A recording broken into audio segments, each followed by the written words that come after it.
is you're called, most importantly, first of all, to have authority over your life. Authority over what you think. Authority over what you say. Authority of what you allow in your heart. Because you can't have authority over anything in your world unless you have authority over yourself.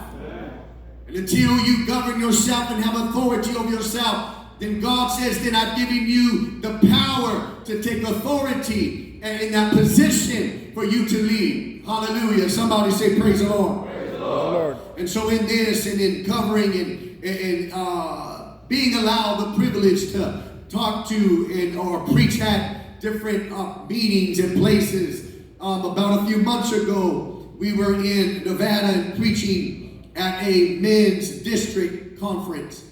And it was there that I began to notice, not just there, but it's always been in me to notice the difference between the men and the women that are in the church.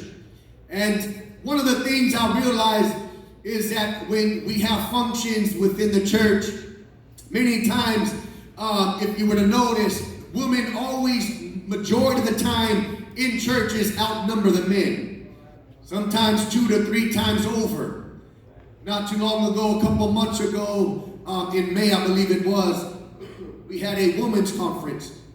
That women's conference that we had at our local church that we put on, they had over 300 sisters there. And they were, they were having a time. God was blessing them. And a few months back, they had a men's service. But the men's service that showed up, there might have been maybe about 60 men there. I noticed the difference between the two and how it seems as though when you have conferences and services, not so much here because thank God for Lifeline and the men that are here, they're ready to go. But being able to go to many or some churches, you see the difference between the two. You see that when you go, majority of the time, it is the sisters that take over the church with their worship, with their praise. It is as though the man has just lost somewhere in the back and took the seat and said, I'll let them do it. I'm going to preach. I'm going to talk to you. Amen. We're going to make it plain today. And that's what I noticed, that, when you talk, the sisters will back up and they're first to give. They're first to do things. But it seems as though the man has somehow lost his position and now he has stepped in the back pew and allowed the sisters or his wife or whoever to step in that place. Now he has become comfortable where he is at. And I want you to be aware that that is not what God has called us to do. God has called men to be in the forefront. God has called men to lead in worship and lead in praise. And you will not be just in the back row somewhere, but to be in the forefront of the battle. God's looking for men that know how to pray. Men that are not ashamed to worship. Men that are not ashamed to cry. Some men don't like to cry. But let me tell you, I'm 110% man, and I love to cry. I love to get on my knees and cry before God and tell the Lord, if it had not been for you, where would I be? Some men may say, well, that's a sissified thing. They call me a sissy, but I love to worship God with the tears that come down my face because God is attracted to a broken heart. We have took on this title of that if we cry, it signifies as though we're weak, but biblically speaking, it means you're strong. It means you're strong. It is in this that we talk about, and it begins to understand how it is right now. And it may be just the time that we are living in, but when you call for volunteers for prayer meetings, when we have prayer meetings, I don't know if it's here, but when we have prayer meetings, the sisters greatly outnumber the men. Greatly. Three times over, the sisters show up. When we have events going on, we need volunteers. The sisters are there.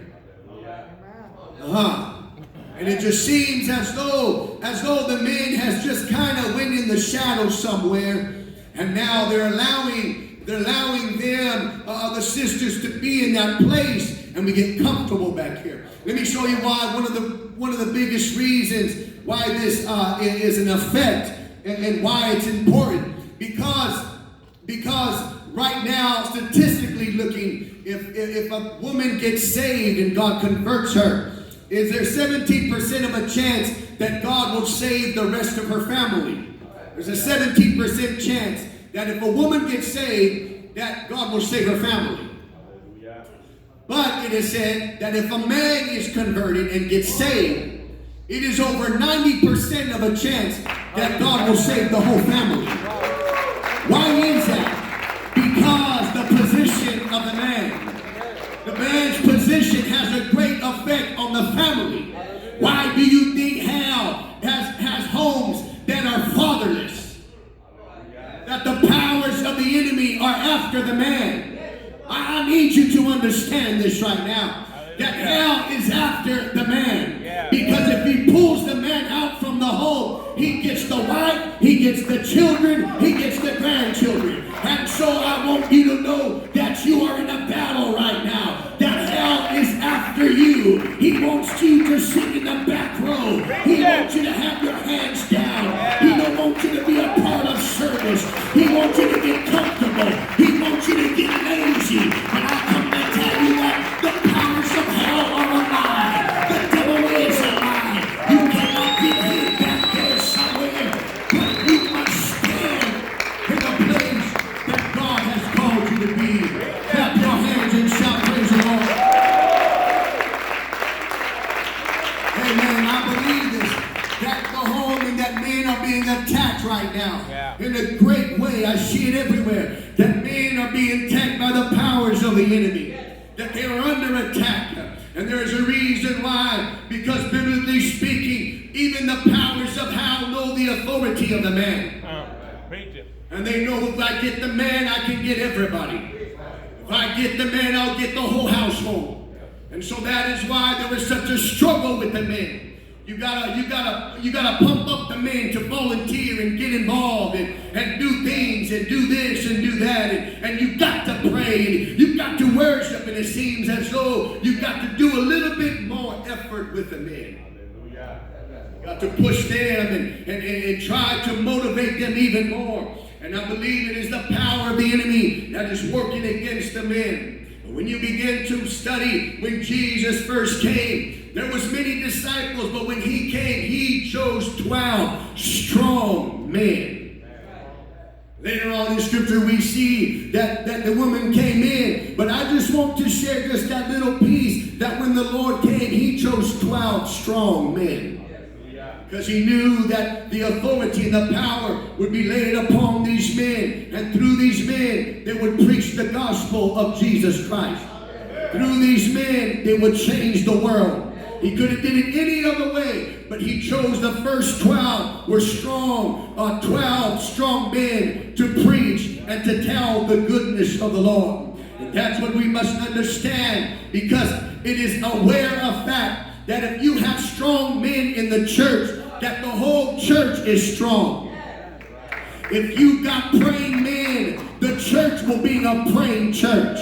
If you got a worshiping men, the church will be a worshiping church. If you got a shouting men's group, the church will be a shouting church. I want you to see the power that you possess, that what you do, it has a great effect with everybody else around you. Somebody say praise the Lord. Praise the Lord. Therefore, that is the challenge with us. The challenge is that we cannot get lost somewhere in the back, but that we must take the challenge and understand that the enemy is under attack for the man. He wants the position of the man, because there is an authority, divine authority given by God to us. And because we have that authority, the devil is after it. All hell is after it. Let me say it again, hell is after it. The devil is after it. He is after to make you a less man than what you are. Because if he does, he knows that you will not have the influence and the effect upon other people. That is why it is so important, so that God calls us to be what we ought to be. I read a very interesting article in this article, and what it began to talk about It talked about during the time of World War II. And it said that during that time, they were sending all the young men overseas to go and fight in the war. 18 all the way to 23, 24. They're sending all the young men, all the men overseas to war. During that time, as they were in that place of war, said all of a sudden the factories and the companies, because the men were absent, all of a sudden they started beginning to bring in the woman to begin to work. That's where you begin to see, if you ever seen it, I don't know her name, but it's a poster with the woman with her arm like this. And it says, just do it on the bottom. I believe that's what it says. And that's where they got it from. And what it was that when men were absent, they brought the woman into the manufacturing, into the companies. They began to work, and they began to work, and began to work.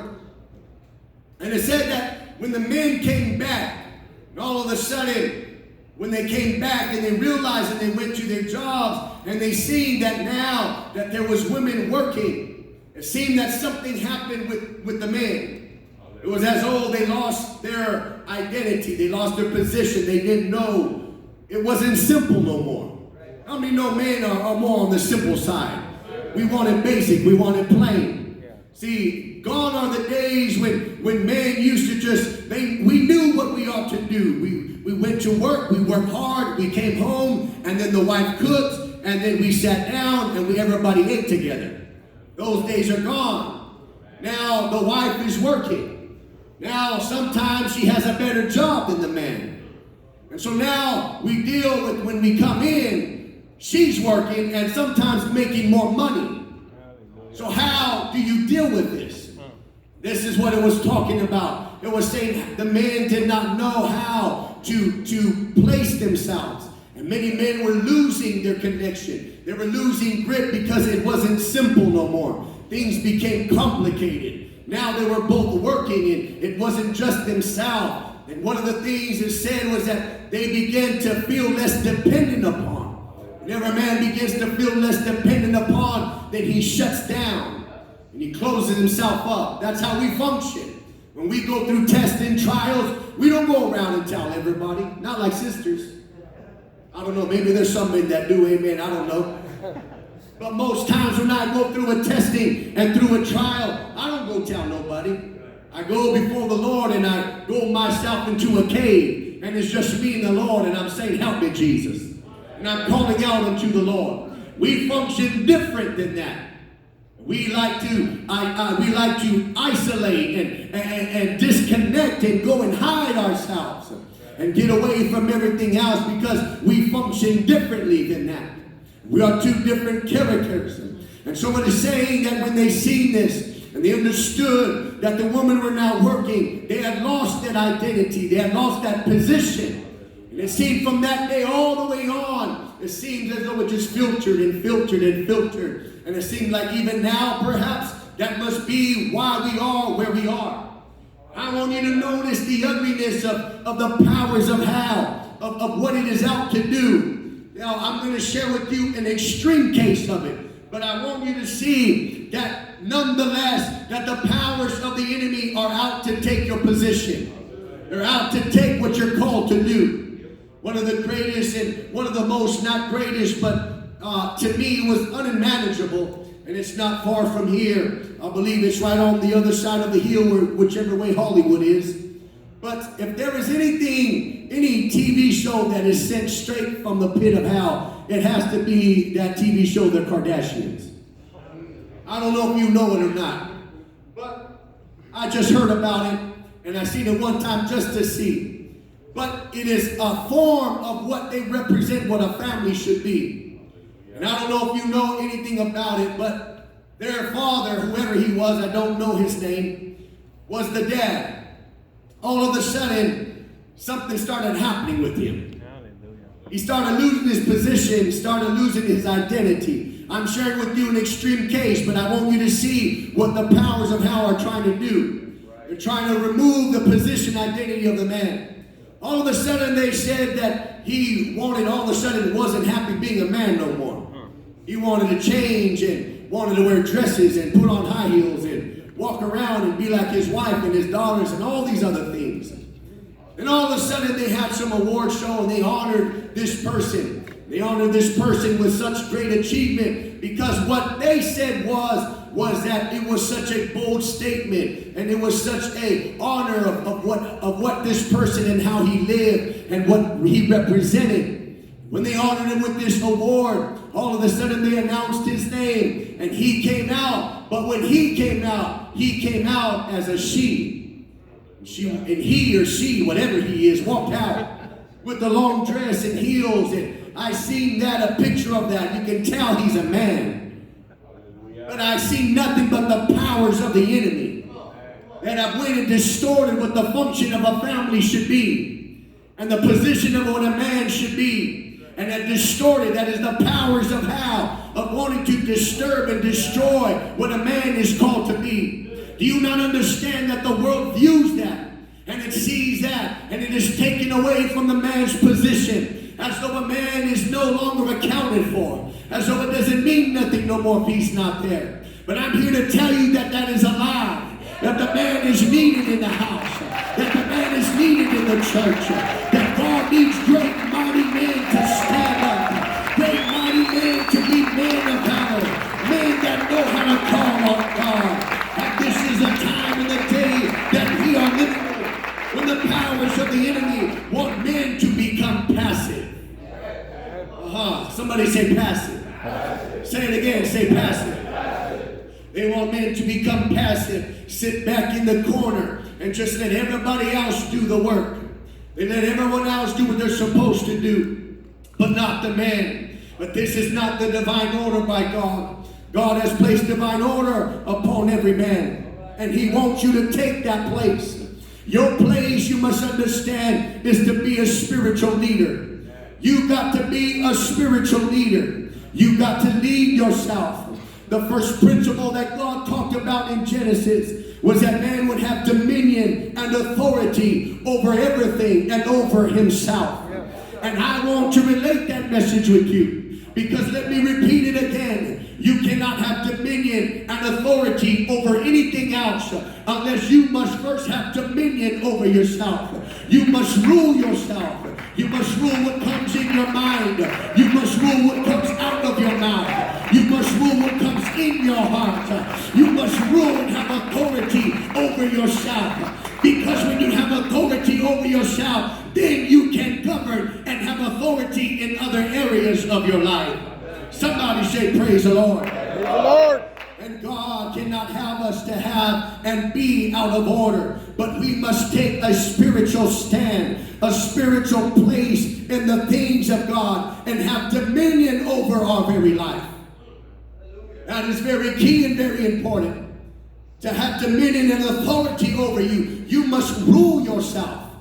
And ruling yourself is not an easy thing. Not an easy thing. A young man came up and told the preacher and said, preacher, lay hands on me and pray me because I got lustful inside of me and I just want God to kill it. I want God to take it away. And the preacher said, that ain't going to happen, son. That's a natural thing God's giving you. But you must notice, though you have it, you have to have dominion over it. You got to have authority over it. I don't care how much you pray. I don't know if there's any sisters in the house. And I just talk role play, my brothers. I don't care how much you pray and how much you fast. When you see something, there's something in you that is attracted to it. Go ahead, keep looking at the baptistry like I ain't talking the truth. I'm telling you the truth. Because the day you think that all of a sudden, at a certain level, you ain't going to have these things coming at you, that's a lie from the pit of hell. You know what the difference is? One man learns how to govern himself, and the other man doesn't know how to govern himself. The other man looks for opportunities to go out and create chaos and let the enemy take control of his life. But there is a different type of man that says, I have authority. I choose what I look at. I choose in what I say. I choose in how I live. But you got to have authority by the power of God. Somebody clap your hands unto the Lord. How do you know what I'm talking about?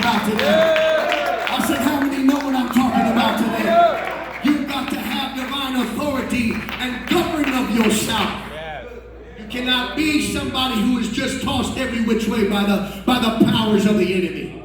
You cannot be that way. God is looking for men to have backbones.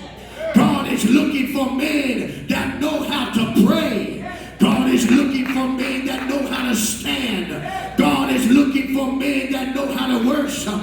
God is looking for men that know how to give. God is looking for men that know how to sacrifice. God is looking for men that know how to back up the man of God. God is looking for men that know how to cry out before him. These are the type of men that God is looking for. And you cannot govern yourself unless the Spirit of God governs you. It is not about your mind power. It is not about your willpower, because that does not work. I don't care what the doctors say.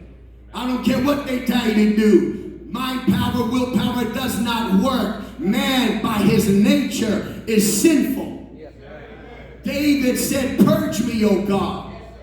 Purge me and wash me." He said, "I was born in sin and shapen in iniquity." He was saying, in me there is no good. You must understand, in order to govern yourself, there is no good in you. Let me say that again. There is no good in you. I don't care what you say and how good you dress. There is no good in you. The only good that can come out is when the Holy Ghost gets a hold of you. And when the Holy Ghost gets a hold of you, it'll transform your life and make you the man you ought to be. Make you the father you ought to be. Make you have character the way you ought to have character. But only God can do it. Somebody shout praise the Lord. Only God can do it. Hallelujah, hallelujah. It is only God that can pull that out of you. It is only God that can do it. If you are trying to do it without prayer and consecration to God, you will go around in circles and never change. What changes you is the power of God. It is the workings of God. That is what changes you. And let me tell you that there is something that God is looking for. And we see it in Nehemiah. When he calls Nehemiah, he tells him and begins to tell him what his position is. His position, and he said, choose great men. Choose men that are disciplined, that are called out, that know God, that have good character. And he said, put them in front of gates and make them gatekeepers. Put them and make them gatekeepers after you have built the walls. Now understand what the gatekeeper is. He's a protector. He stands in the forefront of the battle. He's in the forefront of the battle. He's not hiding back there in the lobby somewhere. He's not hanging out there in the parking lot. He's not playing basketball when church is going on. He's not out buying sodas and hanging out talking about what's going on, about the latest football game when there's a prayer meeting going on. That's not a gatekeeper. A gatekeeper means when it's time to pray, it's time to pray. A gatekeeper means when it's time to worship, it's time to worship. A gatekeeper means when it's time to preach, it's time to preach. A gatekeeper knows what he's supposed to do. And that's what God told Nehemiah. Call these men. God is looking for these type of men. We're running out of these men. Oh, but I come to stir some of these men up today this morning. I don't know where you are. I don't know how long you've been asleep. But I've been sent by the Holy Ghost to say it's time to wake up. It's time to shake yourself. Get out of the covers. Get out of the cave. And be the man of God that God has called you to be. It's time to be that kind of man.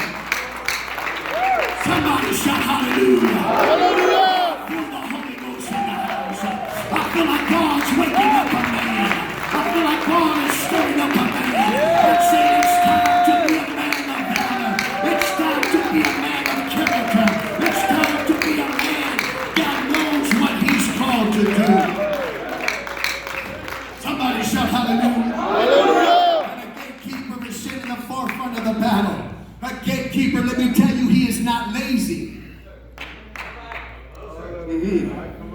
me stop here and park for a moment. Gatekeeper is not lazy. The anointing is not for lazy men. Let me say it again. The anointing is not for lazy men. The blessings of God are not for lazy men. The prosperity of God are not for lazy men. The anointing, the blessings, everything God has, it is not for men that are asleep somewhere. It is for men that are at the forefront of the battle, that are saying, here I am, God. If you're going to use anybody, use me. If you're going to bless anybody, bless me. If you're going to touch anybody, touch me. But you've got to be in the forefront of the battle. Every time God calls a man, every man God calls, he's always doing something. He called David. David was a shepherd. Go down the line. Elijah was working the crops in the field. When he calls a man, the man is always doing something. He's always working. He's always working. He's always occupied with something. Don't you know that an idle time is the devil's playground? Be careful when you got too much time on your hands. Because that's when you get in trouble. You got to find something to do.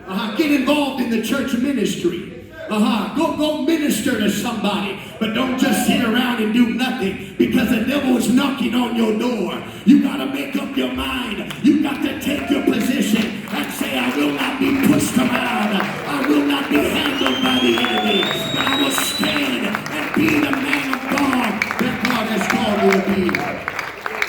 Somebody clap your hands unto the Lord. Somebody shout hallelujah. Shout hallelujah. And God is looking for gatekeepers. God is looking for watchmen. You are the watchman of your soul. You are the watchman of your home. You are the watchman. You are the watchman. He said, put them on by the gates and have the men look out and have them keep track of who's coming in. Don't let the enemy come near you. He said, keep lookout. And when you see the enemy coming, sound the alarm that the enemy is coming. And we've got to have every man at the gates getting ready to fight. And you know what the problem is nowadays? The gatekeepers are asleep. Nobody's sounding the alarm. And the devil's walking in the church. But my question is, where are the men? Where are the men standing at? They're supposed to be standing at the door, looking at the gates of hell and saying, hell, you cannot come in this church because we are sanctified by God. We are called by God, and we will not allow the powers of the enemy to come in. And he said, when you put them there, the gatekeepers, make sure they're not asleep. Make sure they know what they're doing, what they're called to do. They are called to fight. They are called to battle. They are called to have spiritual warfare. Spiritual warfare means that you're not fighting flesh on flesh. It is not that type of fight. Your fight that needs to be done must be done on your knees. It must be done on your knees.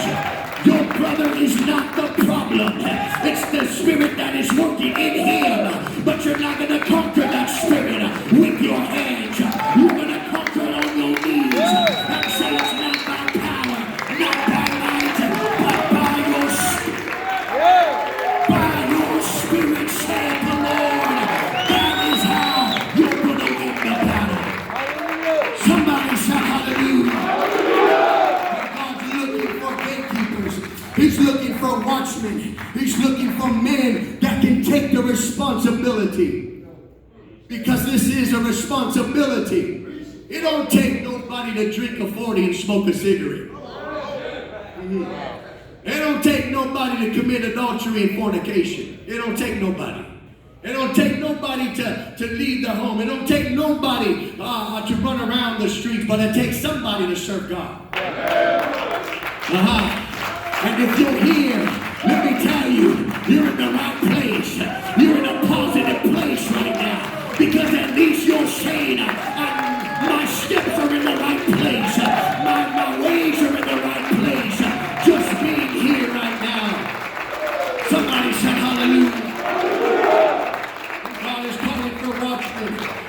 only for gatekeepers. And he is looking for that. And that is what we must understand, because when we are not aware of our identity and our position, the enemy can come in. And he's looking for ways to come in. He is looking for ways to come into your home. He's looking for avenues to walk in, and he knows that if you're asleep, he can get in that door. If you're not married, let me just say this. Women, godly women, are not attracted to spiritually weak men. And if you're married, your wife ought to not outpray you. Let me try this side. To whoever's married. If you're married, your wife ought to not outpray you. She ought not to outworship you.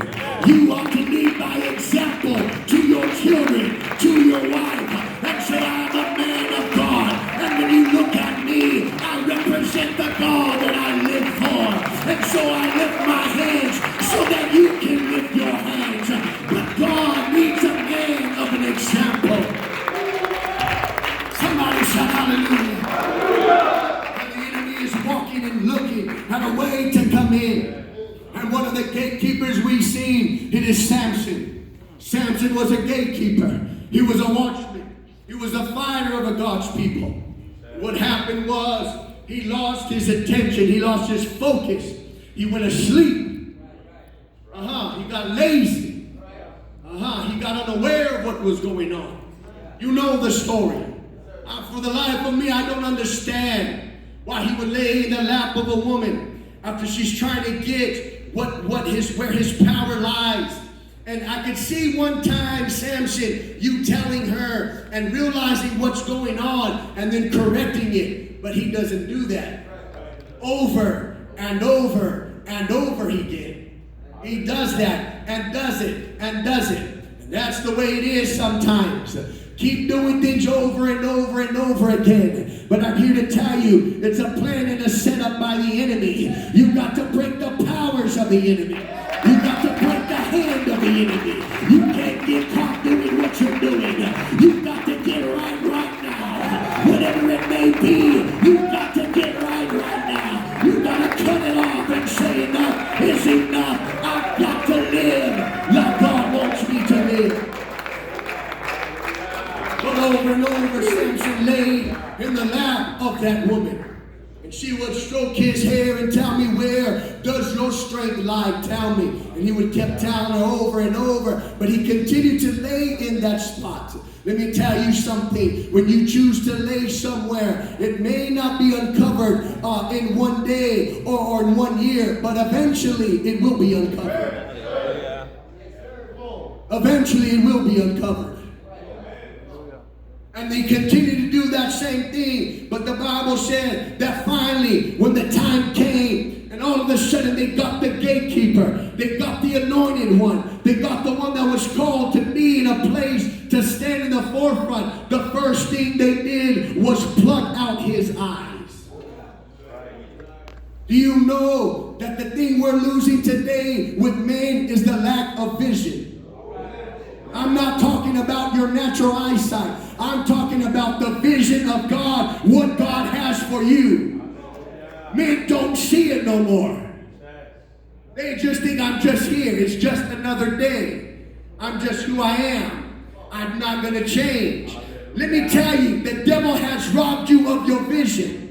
You've got to see yourself better than what you are. You've got to see yourself doing more than what you're doing. You've got to see yourself great as a great man of God. You've got to believe that God has an anointing on your life. You've got to believe that you're called to pray.